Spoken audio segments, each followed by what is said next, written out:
We have been here before. We'll go through it again. The most important thing to do is just understand that what we are seeing is not a reflection on anything you have done or any mistake you have made in terms of understanding XRP, but instead a wave of market sentiment that is used to price out weak hands and reallocate crypto from those who are unsure about the future to those who know about the future.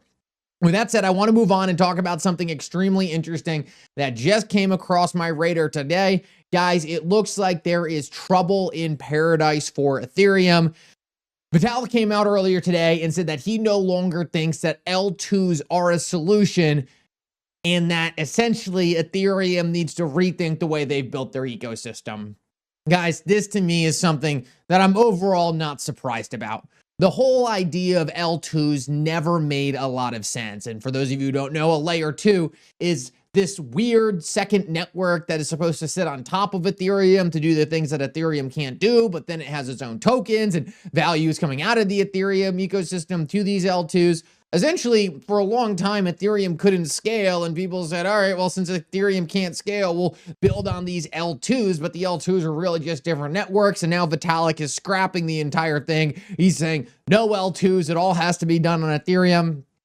Guys, one of my biggest problems with Ethereum since the very early days is they rushed decisions. They made these decisions about where Ethereum was going to go. They made the decisions very quickly. They pushed a whole bunch of code into Ethereum. They cluttered it up, and then they said, we'll figure this all out later.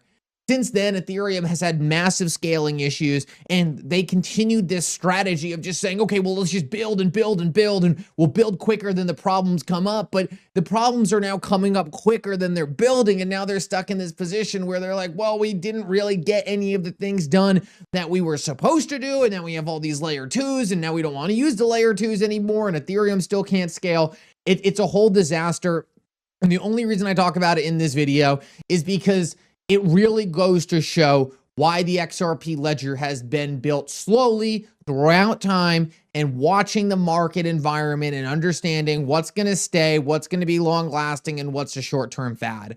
The XRP ledger is being positioned in front of the biggest money in the world because it can scale, because it can handle these things that Ethereum has essentially outdeveloped itself out of the market from being able to handle.